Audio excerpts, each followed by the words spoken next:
I'm laying on my floor again because I've had a headache all day. And I've been tired. I woke up this morning feeling like I was coming down with something. And yep, I've just been tired all week. But today is officially the last day that I was just working on stuff, getting everything squared away. And the good news is that I got everything done. If I had bad news, I would have said it first. And it doesn't hardly ever work out like this, but every once in a while it's just a bunch of good news. And today's one of those days, okay? It's a bunch of good news. I got everything done on time, and everything got done on time. I was within budget on everything, and everything went well. Over the last 2 weeks, I managed to clear about 120 acres of land, and then I got all the fence fixed up. And starting ASAP, starting very soon, my only focus will be to start expanding my cattle business. That will be my primary focus as of now. I will start expanding my cattle business, and that will be the only thing that I am really working on. I got a lot done over the last 2 weeks, though. I managed to clear myself about another 120 acres of land. As of today, I have about 200 acres of land that I can farm right this moment. And tomorrow, I have this what I call a politically correct hunting rifle. It's a little bolt-action rifle. It's a Ruger American. It's chambered in .308, and it's got a little Vortex Strike Eagle on it. 4x24, just a little cheapo scope. And this Ruger American, I actually bought it with a Vortex Crossfire scope. It had a different scope on it. It was a 3-9 scope. And I actually bought the rifle with the scope on it for I believe it was about $400 about 5 years ago. And so it's my politically correct hunting rifle. But it's a little bolt-action rifle. It's chambered in .308. And it's got a little Vortex scope on it. And I figured what I'm going to do, because right now that big 190-acre field, I know that there are hogs that run around on the field. Because at night, when it starts to get dark and it starts to get cool outside, the hogs become very active. And they'll start running around. And at night, the hogs can't really see anything to begin with. Their eyesight is pretty bad. And at night, you'll hear them. You'll hear them freak out when they hit the fence. When they hit the barbed wire, when they get tangled up in the barbed wire, when they're running around and they accidentally run into the barbed wire, you'll hear them freak out. They'll sit there and they'll go, ah, and you'll hear them. You'll hear them, freak out. And so I know that there are a lot of hogs on the property, at least several hogs on the property. And from the looks of it, I found a couple of, I found a hog poop. I found a couple of piles of hog poop, and from the looks of it, I mean, they're probably somewhere. They're probably somewhere between 75 and 150 pounds is what I would reasonably anticipate just by looking at the size of their poop. Just by looking at how much poop there is, they're probably between 75 and 150 pounds. And so right now I got a bunch of corn. I have a bunch of corn. I have like somewhere between probably 3.5 and 5 tons of corn. Somewhere between 7,000 and 10,000 pounds of corn that's just sitting in my grain bin, and it's a good bit of it. Probably a third of it is just flat out rotting. And it's rotting, and all the rotting grain too. The grain bin gets a little bit of water in it every once in a while, and I'll have a bunch of rotting feed. And so what I'll do is I'll just scrape up all the rotting feed, and I will start scraping up all that corn, and I'll just leave a big old pile of corn and rotten feed out in the woods. I'll leave it out in the woods, in kind of a secluded spot that I can easily, I'll have a shooting lane. I'll be able to easily, hunt the animal that's on the pile of corn. I'll be able to easily spot the animal and hunt the animal, and I'll put the pile of corn in a safe spot, right in front of a giant mound of dirt. Make sure that there's a good backstop and everything, and I'll just leave the corn out there, and I will leave the rotting feed and the corn out there, and I'll just stick a trail camera on it, and anytime that my phone, anytime that the trail camera sends an image to my phone, I'll take a look at what's eating the corn, and if something's eating the corn, I can just go over there real fast and shoot whatever it is. If it's a hog out there, if there's a hog out there, I can just go out there real fast and shoot the hog. And as long as I put a bit of pressure on the hogs, they should leave. They should start leaving the farm. Because right now they're just kind of running all over the farm, and they're messing up the fences. They're messing up the fences. I have several places where the fence is just completely damaged, and it looks like a big animal has ran through it. And so that's something that I'll get done. I'll be working on that tomorrow. I'm just gonna leave a big pile of corn out there. I'll leave a big pile of corn out there, and I'll leave I'll take all the bad feed, the feed that's molded over or anything like that. I always end up having about 100 or 200 pounds of feed that's just molded and gotten wet and molded, and I have I have something between 7,000 and 10,000 pounds of corn that's just sitting in the bin, and about a third of it's rotten already. So I'm gonna make a big old pile of it out there for the hogs, and then I'm just gonna leave a trail camera out there for the hogs, and anytime any animals out there eating the corn or the feed, I will get a notification on my phone, and I can just go over there real fast. If it's a hog, I can go over there real fast to shoot it, and then I can get back to just handling whatever, go and take care of my cattle or whatever else it is that I'm doing, and then just go about my day and just try and get the hogs off of my field. But it's what I call my politically correct hunting rifle, and it's just a little bolt action 308 Ruger American, first generation Ruger American. I bought it 5 years ago. It had a scope on it already, and I paid about $400 for it. It's a little 308, and but the thing is extremely accurate. All right, the bolt action rifle, it is extremely accurate. My Ruger American, I've really only shot it maybe like 10 or 20 times, and the thing effectively puts rounds like touching or on top of each other. All right, the Ruger American, at least my Ruger American, the one that I have, the first generation 308 that I have, the bolt action, it's very accurate. Mine is extremely accurate, and I haven't had any problems with it, but I've only shot the thing 20 or 30 times. And in terms of shooting a hog, right at 50, 100 yards, it's more than capable of doing that. Okay, it's more than capable of doing that. I don't need some extremely expensive rifle. I don't need some extremely expensive, whatever hunting setup to shoot a hog at 100 yards away. Standing on top of a pile of corn. Okay, it's not. It doesn't take a lot to get that done. So that's the idea. I'll just and if I do that, whenever my phone goes off and I take a look at it, I can take a look at what the camera has picked up on, and if it's a hog, I can just drive over there real fast, shoot it, and then get back to just running my cattle, taking care of my cattle. And here within my whole thing right now is that with the markets where they are, the cattle markets where they are,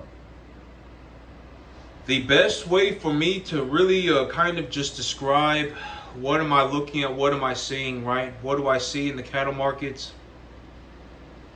The best way for me to, I guess, describe what do I see is that I believe that right now the markets are kind of in in a point of delusion.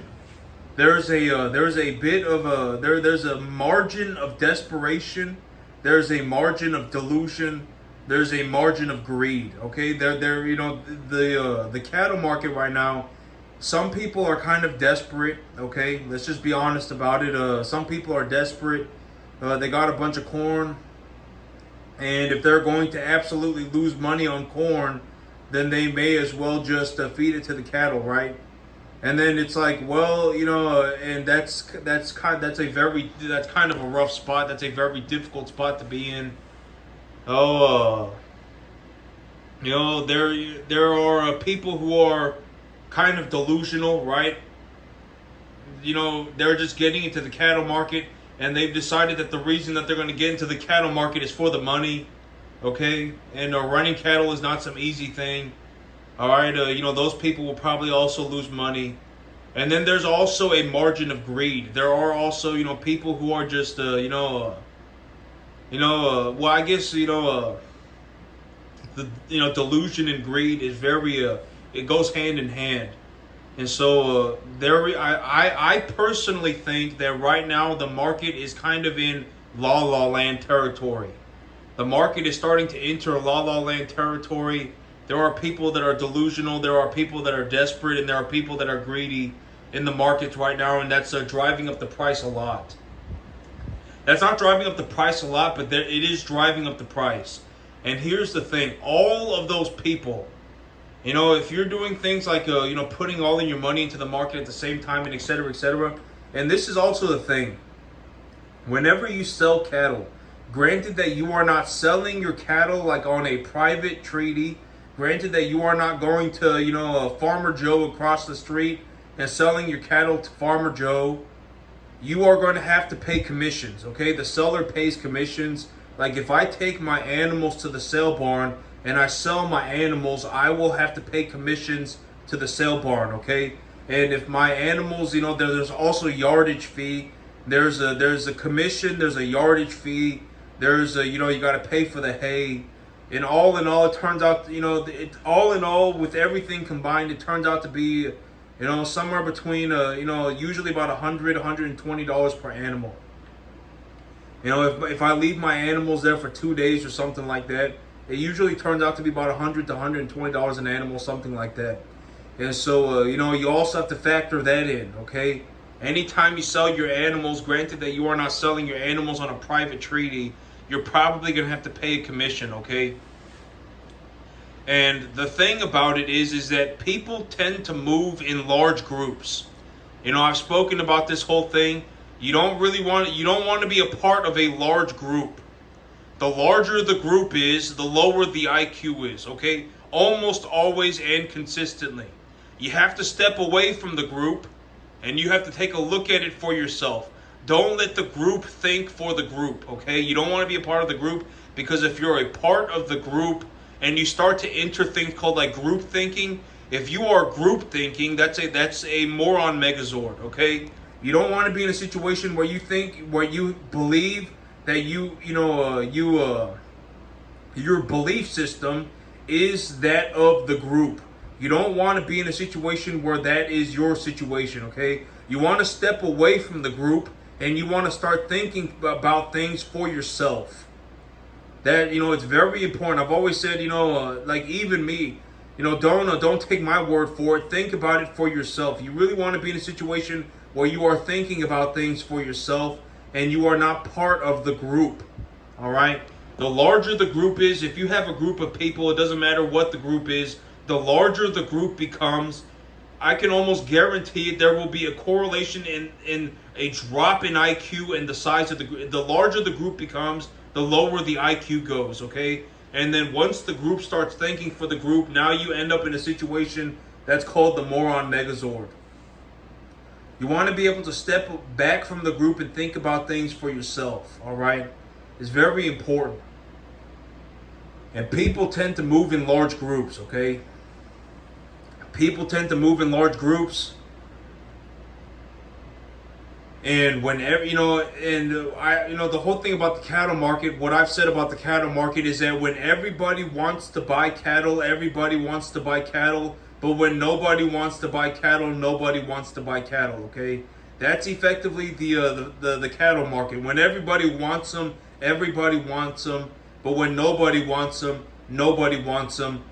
But at the end of the day, what is my mentality about, there is no want and not want for me, right? I mean, like, when I take a look at the cattle market, how do I see it, right? What is my belief system on the cattle market? Is my belief system, oh my God, I think that the cattle market is going to go higher, and I have a bunch of corn that I'm going to lose money on, and I'm kind of desperate on it, and so I want to go and buy cattle so I can feed them this corn, and maybe I can turn this corn profitable, and maybe I can get on the next rocket ship to the moon. Is that what I'm thinking? Is that what I think? No, that is not what I think. Is it, am I, oh my God, the cattle market is, the cattle, people are making money in the cattle market. I should just suddenly decide to become a cattleman, and just leverage myself to the eyeballs and dump all my money into the cattle market right now and go on a magical journey. No, that's not what I think. In terms of how do I think about the cattle market, what I believe in the cattle market is that cattle will be worth money from now until infinity, and the amount of money that cattle are worth will probably be higher in 50 years than it is today. Beef will probably cost more in 50 years than it does today. It probably will. All right? So the overall average of the market will be in an upwards direction. That's what I believe. Over the long term, there may be 3, 4, 5, 10 years, whatever it may be, the market may go down or sideways for prolonged periods of time, okay? It may, all right? But overall, I believe that over the long term, the price of beef will go in an upwards direction. So me, I buy cattle all the time. No, I effectively buy cattle all the time. It doesn't matter. I don't go and ask somebody about, I don't ask people about it. I buy cattle all the time, and I'm looking to trade the average. And if I trade the average and I trade a commodity, the asset will always be worth something. And I believe that reasonably the value of the asset, the price of the asset in terms of dollar terms, will be higher in 50 years than it is today. That's what I see, okay? And so with all this going on, when people want cattle, when the mass majority of people want cattle, everybody's going to go running out to buy cattle. But when people don't want cattle, effectively nobody's going to want to buy them, okay? That's effectively the situation with the cattle market. And I believe that right now there is a margin of delusion, there's a margin of greed, and there is a margin of desperation in the cattle market. And when that margin evaporates, you don't want to be in a situation where you've dumped all your money into the cattle market, and in 2 months, it's kind of turned into this ironic situation where you went into the cattle market because you were afraid of losing money, and then you ended up losing money, right? Your fear came true, okay? You don't want to be in that situation. It's kind of cosmically ironic, right? You don't want to end up like that, all right? I've always said that, don't ever risk losing money. You don't want to be in a situation where you are ever going to risk losing money, okay? You don't want to risk losing money, all right? If you don't want to be in a situation where your financials go negative, all right? You don't want to be in a situation where your financials go negative. If you have $100,000, ready to go right now, and you want to invest, 25 grand of it, even if you lose that 25 grand, what does it matter? It's only 100 grand to begin with, right? It doesn't matter. If you have 100 grand and that's what you have, and you're looking to invest that money into the cattle market, do not put all 100 grand into the cattle market at the same time, okay? If you put all 100 grand into the cattle market at the same time, and and anything happens with the feeder cattle market that effectively makes it go down, all right? That even a little bit, even 5%, you are now effectively in a situation where you cannot make money no matter what. And if you're if you have 80, whatever, right? 80, 70 head of cattle, and you're running these animals. If you're gonna buy 70 animals right now, and let's just run my business plan, right? Let's run my business plan with the current numbers. If the if the feeder cattle market is sitting at 365, let's just say that it's sitting at 370 to make the. Let's just say it's sitting at 370 to make the numbers easy. If the feeder cattle market is sitting at 370. Let's go through my business plan. And so Farmer Howard is looking to buy cattle, and he has a business plan. What is the business plan? He takes a look at the feeder cattle market, and in terms of a number one, in terms of Farmer Howard has gone to the sale barn a couple days ago. Farmer Howard went to the sale barn, and he has realized. He noted that the 800-pound commodity steer in his area is selling for roughly 340, 345, 350, and the feeder cattle market is currently sitting at about 360, 365, 365. So Farmer Howard is now looking to run his business plan. What is the business plan, right?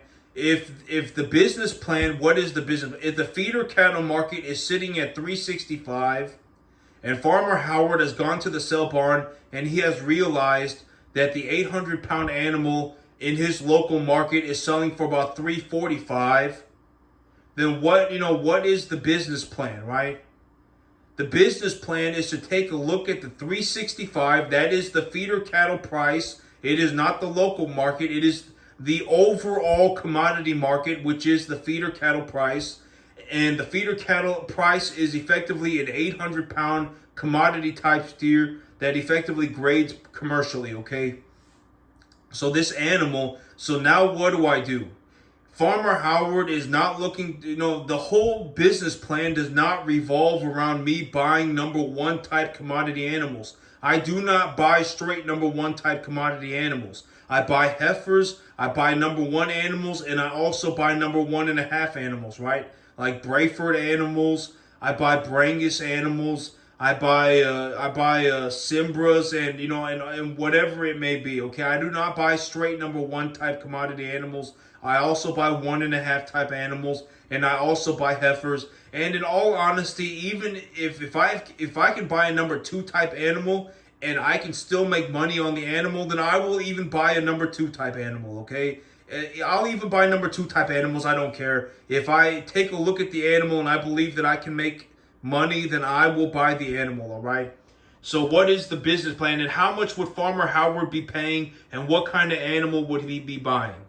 All right, let's just say I run the exact same business plan. I have a formula for the business plan, and what is the business plan? I take a look at the feeder cattle price, I take a 10% deduction, and then I cut that number in half, right? So if the feeder cattle price right now, let's say that the feeder cattle animal is at let's say it's at $2,700 for an 800-pound animal, okay? Let's just say it's about $2,800. Let's just say $2,800 for an 800-pound animal. So what would, 2,800 minus 280 would be effectively 300. So it would be about $2,500, right? And then I would cut that number in half. That would be $1,250.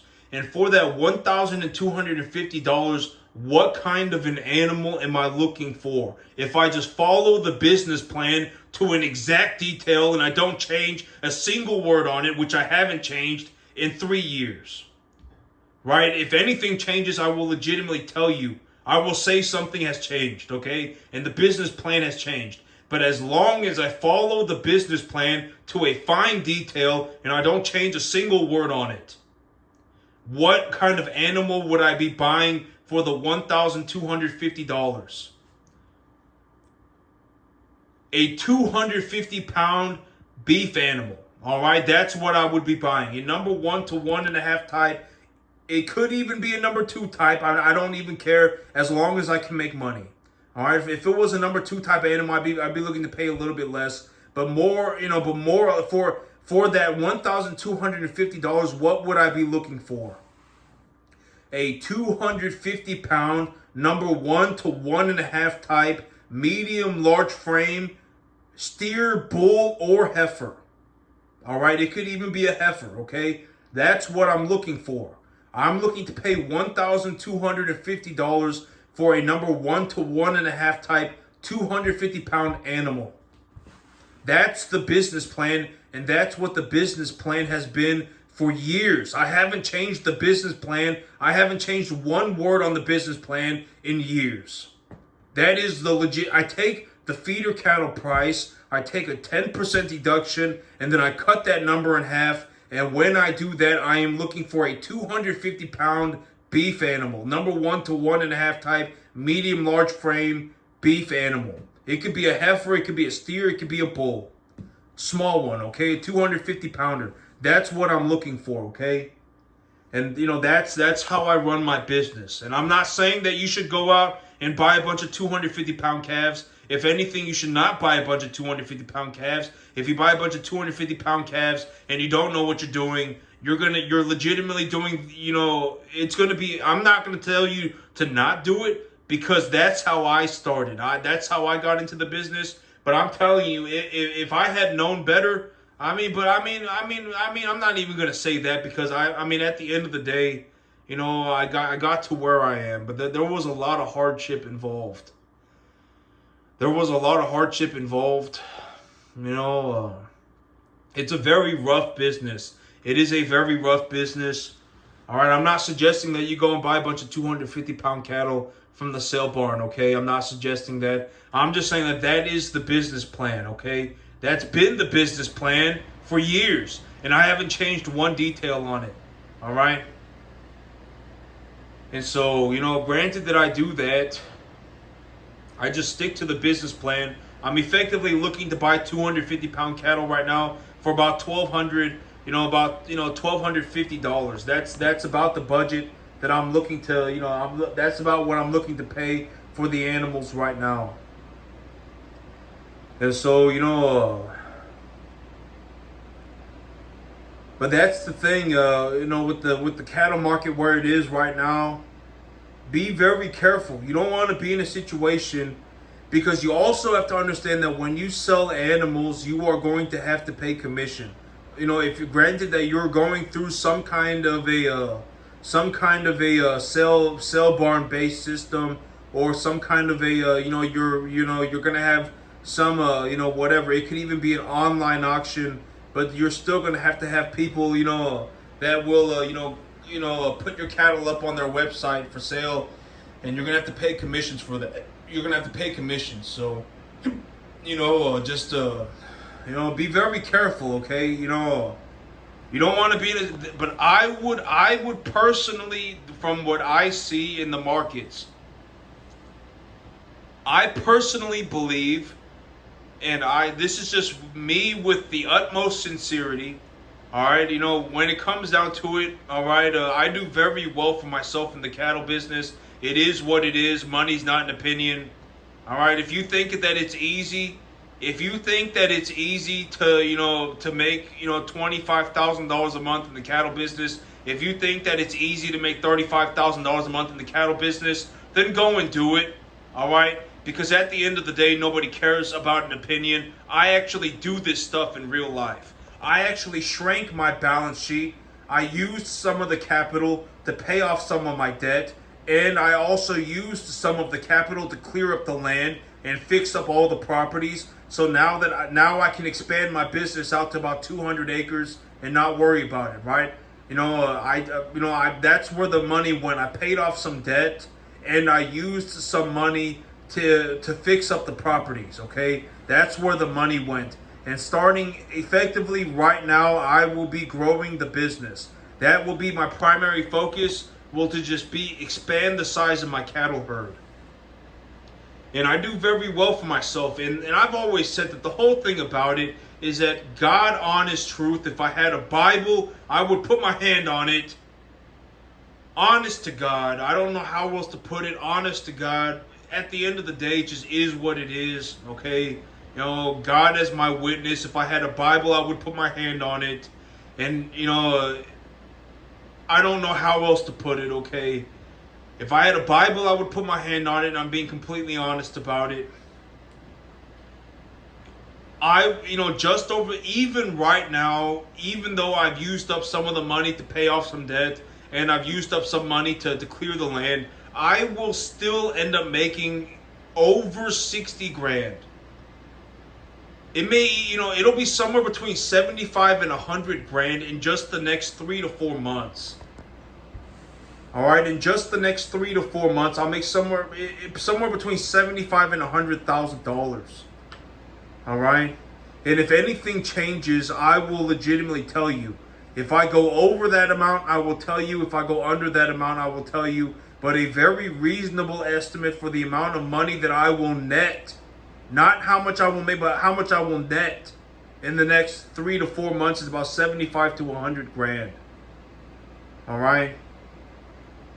And if it was easy, if it was easy to make $35,000 a month, if it was easy to make $30,000 a month as a first generation cattleman, more people would be doing it. It wouldn't just be me. And at the end of the day, I don't care. I mean, if you're going to die poor, if you're poor, it's already too late. I guarantee it, you're going to be poor for the rest of your life. There is nothing that you can do at this point about it. You're effectively, and you're poor because you're an idiot. Not, you're legitimately poor because you're an idiot, and you're going to die poor. There's nothing that can be done about it. I can almost guarantee it. I can legitimately tell you about all of this stuff and tell you and be as sincere as possible and give you the best information that I can and everything, and spend all this time trying to, legitimately save you from yourself. And you are just ingrained into being a moron for all eternity. I can almost guarantee it. All right, money's not an opinion, all right? Money is not an opinion. When it just is what it is. If it was easy to make $30,000 a month as a first generation cattleman, if it was easy to make $35,000 a month, if it was easy to make $50,000 a month, if it was easy to make $75,000 a month doing anything, it's not just the cattle business. More people would be doing it. All right? And at the end of the day, I actually do this stuff in real life. I don't care. If you're poor and you're dead set on being poor, and you're going to be poor for the rest of your life, and you're not poor because you're a good person. You're not poor because you're having some incredible idea. You're not poor because you're some, wonderfully thought out individual. You're poor because you're an idiot.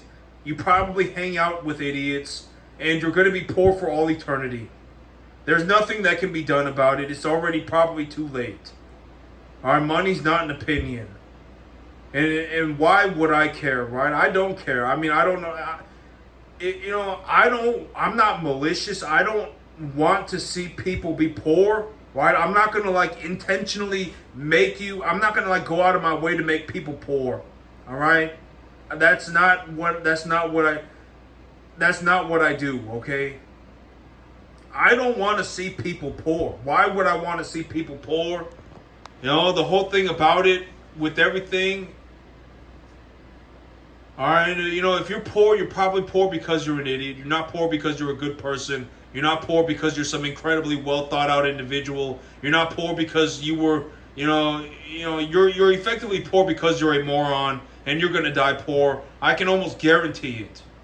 All right, I would be willing to bet 10 to 1. And if you legitimately managed to save yourself, I would be very happy for you and I would shake your hand. All right. And if it was easy to do it, more people would be doing it. Making $30,000 a month doing anything is not easy. It's just not easy. Making $40,000 a month is not easy. If it was easy, more people would be doing it. And in terms of a realistic sense, I did cannibalize some of my investment portfolio so that I could fix up new properties and so that I could, and then I paid off some debt. That's what I did when I cannibalized the investment. But as of today, I am full on ready to grow my business to about 200 acres. And by about the end of next year, I'll have another 200 acres squared away, ready to go. It may only take me, 6, 7, 8 months, but I'll clear up that property as I need it. and I can get to it. I can get to it very quickly. By the springtime, I'll have the trees herbicided, and then I'll figure out what I'm gonna do. And with everything, but that's what I did with the money. I paid off some debt, and I cleared up all this land, and I got about 200 acres ready to go today. I have about 200 acres that are ready to go as of right this moment. And so, as of right now, the main priority is to start expanding the business. All right, and I'm just being as sincere and as straightforward as possible. Be very careful. All right, I give you my business plan, and I show you how I do things, simply just because I make a lot of money. I probably make somewhere between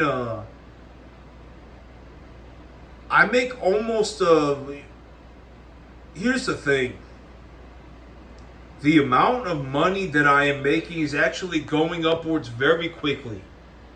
The amount of money that I'm making is going upwards very quickly. Everything that I was planning to get done, I did manage to get it done. All right, I did manage to get everything done. I got everything done on time, and I got everything done within budget. I did very well. My results are very good. All right, I do have very good results. And I am effectively set to grow my business. I effectively have about 200 acres of land that I could farm right this moment. I could farm the land at right this moment, all right? And so, and I also have another 200 acres of land that I will realistically have situated probably within 7-8 months, okay? Within 5, 6, 7 months.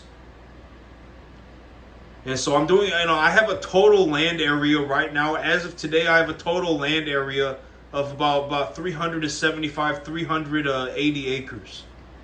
And so, I'm doing very well for myself, and I'm on track to get everything done. Well, I did get everything done that I was going to, that I had planned. I had gotten everything done. I was within budget on everything. And, I'm good to go. And as of today, my number one focus is to just full on grow my business. It's to just full on not grow my business, full on grow, because expanding my land area is growing the business. But as of today, I am full on focused on expanding the size of my cattle herd. That's the idea right now, is to expand the size of my cattle herd, and I will be putting all of my efforts into that. And I did very well for myself, all right? And I did manage to do very well for myself. So, I actually do this stuff in real life, all right? And also, I do very well for myself. I'm not just, I'm not some, moron ding dong doing pathetically poorly, giving you my opinion. All right, I'm just saying I speak my mind as sincerely as possible, as straightforward as possible, and when it comes down to it, I do very well for myself.